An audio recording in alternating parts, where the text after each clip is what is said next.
বাংলাদেশের একমাত্র জায়গা আছে, সেটা হচ্ছে ইবলিস চত্বর। অনেকে শুনছেন, অনেকে শোনেননি। যারা শোনেননি তাদের কাছে এটা খুব আশ্চর্যজনক লাগবে। আমি এখন আছি রাজশাহী বিশ্ববিদ্যালয়ের ভিতরে। আজকের রাজশাহী বিশ্ববিদ্যালয় ছাত্র সংসদ নির্বাচন। এখন বাজে প্রায় 2টা। এখনও পর্যন্ত সেই ফলাফলের অপেক্ষায় আছি। রাকসু নির্বাচন কাভার করতে এসেছিলাম, এখন প্রায় 2টা বাজে। এই 2টার সময় আছি ইবলিস চত্বরে। এটা আশ্চর্য লাগে। ছোটোবেলায় আমি একটু দুষ্টু ছিলাম, এখন অবশ্য একটু দুষ্টু আছি, কিন্তু আগের মতো অত না। সেই বেশি দুষ্টামি করলে অনেক সময় লোকজন বলতো যে ইবলিস শয়তান। এটা মজার ছলে হোক আর যেভাবে হোক বলতো। আর সেই বাস্তব জায়গায় বসে আছি। এখানে অনেক কাজ জিজ্ঞাসা করলাম যে আসলে এই জায়গাটার নাম ইবলিস চত্বর কী জন্য, কিন্তু এর কোনো সৎ উত্তর এখনও পর্যন্ত পাইনি।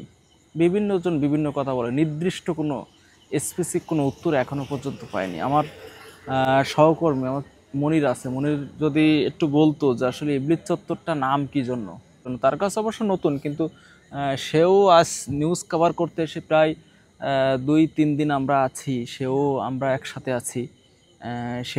সেও শুনছে অনেকের কাছে, কিন্তু এখনও পর্যন্ত কোনো সদুত্তর পায়নি। মনির, তোমার কি মনে হয় যে আসলে এখানে ইবলিস চত্বর আসলে রাখার মূল কারণটা কি একটু বলবা? আসলে এই জায়গাটির নাম ইবলিস চত্বর হওয়ার যে কারণ আমার মতে সেটি হচ্ছে, এখানে আমি দেখেছি যে গভীর রাত, আপনি একটু ক্যামেরার অ্যাঙ্গেলটা অল্প একটু ঘোরাবেন, দেখবেন মধ্যরাতেও ছেলে মেয়ে এখানে অবস্থান করছেন।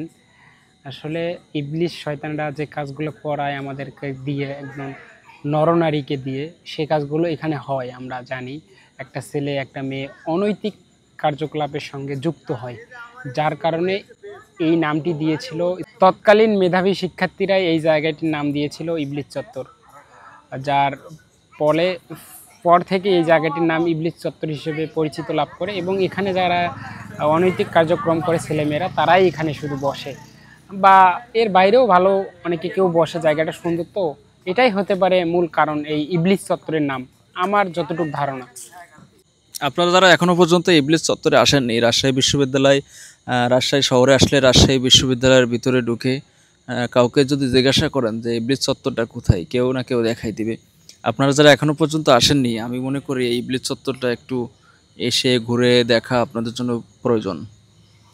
তা ঠিক আছে, ভালো থাকবেন সবাই, সুস্থ থাকবেন। আসসালামু আলাইকুম। আপনারা যারা এখনও পর্যন্ত ইবলিস চত্বরে আসেননি, রাজশাহী বিশ্ববিদ্যালয় রাজশাহী শহরে আসলে রাজশাহী বিশ্ববিদ্যালয়ের ভিতরে ঢুকে কাউকে যদি জিজ্ঞাসা করেন